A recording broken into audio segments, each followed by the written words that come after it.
Welcome back to Kavitha Chris channel. இன்றைக்கி நம்ம சேனலில் இடியாப்பம் ரெசிபி தான் பார்க்க போகிறீங்க. இடியாப்பம் பார்க்கும்போதே ஹோட்டல் ஸ்டைலில் எவ்வளோ சாஃப்டாக இருக்குது அப்படின்றது உங்களுக்கு தெரியும். இடியாப்பத்துக்கு எப்படி மாவு அரைக்கணும், இதே மாதிரி சாஃப்டான இடியாப்பம் எப்படி செய்யணும் அப்படின்ற இந்த 2 ரெசிபியுமே இந்த வீடியோவில் இருக்குது. இந்த ரெசிபி நாங்கள் எங்கள் பாட்டிக்கிட்டேருந்து கற்றுக்கிட்டோம். எங்கள் பாட்டி எங்களுக்கு சொல்லி கொடுத்ததை நானும் எங்கள் அக்காவும் வீட்டில் ட்ரை பண்ணி பார்த்துட்டு இன்றைக்கி இந்த வீடியோவில் உங்களோட ஷேர் பண்ண போகிறேன். வீடியோக்குள்ளே போகிறதுக்கு முன்னாடி கவிதா கிறிஸ் சேனலை இன்னும் சப்ஸ்கிரைப் பண்ணனா மறக்காமல் சப்ஸ்கிரைப் பட்டனை கிளிக் பண்ணிக்கோங்க. வாங்க வீடியோக்குள்ளே போகலாம்.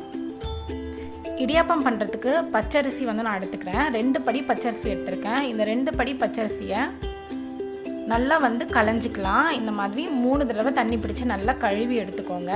அதுக்கப்புறமா ஒரு பானையில் தேவையான அளவு தண்ணி சேர்த்துக்கலாம். தண்ணி இப்போ தான் கொதிக்க ஆரம்பிக்க போகுது. நல்லா கொதிக்கணும். கொதிக்கிற தண்ணியில் நம்ம களைஞ்சி வச்சுருக்க பச்சரிசியை சேர்த்துடலாம். தண்ணி நல்லா கொதிச்சதுக்கப்புறமா இதில் அரிசியை சேர்த்துக்கலாம். சேர்த்துட்டு இந்த மாதிரி நல்லா கலந்து விட்டுருங்க. ஒரு 30 செகண்ட் மட்டும் இதில் இருந்தால் போதும். அதுக்கப்புறமா இதை கம்ப்ளீட்டாக வடித்து எடுத்துக்கலாம்.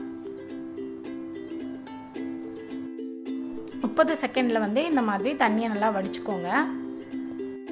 வடித்ததுக்கப்புறமா அரிசி இப்படி தான் இருக்குது. இதை நம்ம ஒரு நாள் நல்ல வெயிலில் நல்லா காய வச்சு எடுத்துக்கணும். வெயில் நல்லா அடிச்சுது அப்படின்னா ஒரு நாள் காய வச்சா போதும். அப்படி இல்லைன்னா 2 நாள் நல்லா காய வச்சு எடுத்துக்கோங்க. அரிசியை வாயில் போட்டு நீங்கள் கடிச்சு பார்க்கும்போது நல்லா மொறுன்னு இருக்கணும். கொஞ்சம் கூட அதில் தண்ணி இருக்கக்கூடாது. நல்லா காஞ்சதுக்கப்புறமா ரைஸ் மில்க் எடுத்துகிட்டு போயிட்டு இந்த மாதிரி நல்லா ஸ்மூத் பவுடரை அரைச்சிக்கோங்க. இன்றைக்கி நான் 2 கப் இடியாப்ப மாவு எடுத்திருக்கேன். 1 கப் இடியாப்ப மாவுக்கு 1.5 கப் தண்ணி அந்த அளவில் சேர்த்திங்க அப்படின்னா மாவு பிசையறதுக்கு கரெக்டாக இருக்கும். இப்போ மாவில் தேவையான அளவு உப்பு சேர்த்தாச்சு. நான் 2 கப் எடுத்ததுனால 3 கப் தண்ணி, அதில் கொஞ்சமாக குக்கிங் ஆயில் சேர்த்துக்கிறேன். இப்போ உப்பு சேர்த்துருந்தோம் இல்லையா, மாவை நல்லா மிக்ஸ் பண்ணி விட்டுக்கோங்க. தண்ணி கொதிக்கக்கூடாது. அதில் ஆயில் சேர்த்து லைட்டாக சூடு பண்ணணும். நீங்கள் இதே மெத்தடில் இடியாப்ப மாவு செய்யும் போது தண்ணி கொதிக்கிறதுக்கு முந்தின ஸ்டேஜில் இந்த மாதிரி பபிள்ஸ் வரும். இந்த ஸ்டேஜ்லேயே தண்ணியை ஆஃப் பண்ணிக்கோங்க. ஆஃப் பண்ணிவிட்டு மாவோட மிக்ஸ் பண்ணிக்கலாம். தண்ணியை ஆஃப் பண்ண உடனேவே மாவோட இந்த மாதிரி மிக்ஸ் பண்ணிக்கணும். தண்ணியில் எதுக்கு குக்கிங் ஆயில் சேர்க்குறோம் அப்படின்னா இடியாப்பம் ஒட்டாமல் நல்லா உதிரியாக கிடைக்கும். சூடாக இருக்கிறதுனால சப்பாத்தி கட்டை யூஸ் பண்ணி மிக்ஸ் பண்ணிகிட்ருக்கோம். நீங்கள் கரண்டி கூட யூஸ் பண்ணி மிக்ஸ் பண்ணிக்கலாம். கொஞ்சம் ஆறுனதுக்கு அப்புறமா கையால் கலந்து விட்டுக்கலாம்.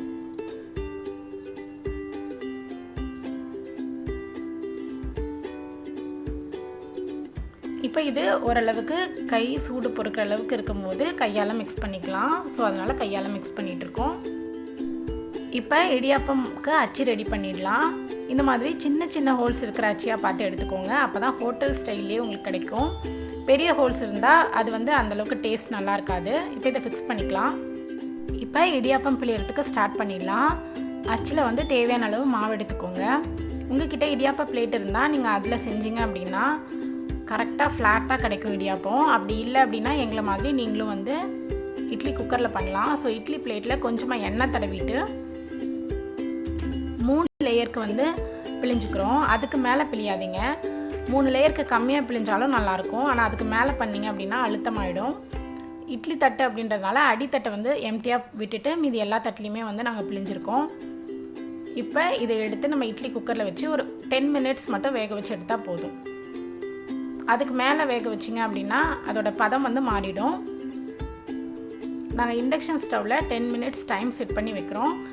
நீங்கள் இவ்வளோ பிளேட் இடியாப்பம் பண்ணல, ஒரு 2 பிளேட் பண்ணுறீங்க அப்படின்னா ஒரு 7லேருந்து 8 நிமிஷத்துலேயே ரெடி ஆகிடும்.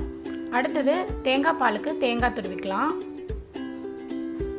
இப்போ துருவின தேங்காயை நான் ஒரு மிக்ஸி ஜாரில் மாற்றிக்கிறேன். மாற்றிட்டு கொஞ்சமாக தண்ணி சேர்த்துக்கலாம். உங்களுக்கு ஏலக்காவோட ஃப்ளேவர் பிடிக்கும் அப்படின்னா ஒரு 3 ஏலக்காய் சேர்த்துக்கோங்க. அதுவும் நாட்டு சக்கரை சேர்க்கும் போது கண்டிப்பாக ஏலக்காய் சேர்த்துக்கோங்க. குழந்தைங்களுக்கு பிடிக்காது அப்படின்றதுனால நாங்கள் சேர்க்கல. நல்லா பேஸ்ட் மாதிரி அரைச்சிட்டு ஒரு வடிகட்டி வச்சு இந்த மாதிரி வடிகட்டி எடுத்துக்கோங்க. இதே மாதிரி 3 டைம் பண்ணணும். ஃபர்ஸ்ட் டைம் நமக்கு திக்கான பால் கிடைக்கும். அதுக்கப்புறம் பார்த்தீங்கன்னா கொஞ்சம் லைட்டாக கிடைக்கும். 3 தடவை எடுத்தால் போதும். இப்போ இது 3rd டைம் எடுக்கிற பால். அவ்வளோதான்.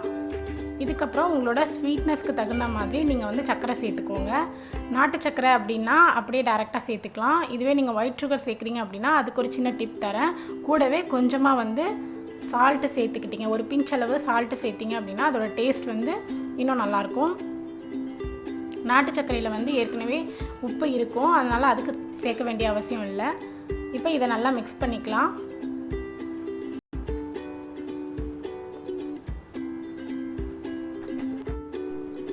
இதே மாதிரி கை வச்சு பார்த்தீங்க அப்படின்னா இடியாப்பம் கொஞ்சம் கூட கையில் ஒட்டாது, அதுதான் அதோட பதம்.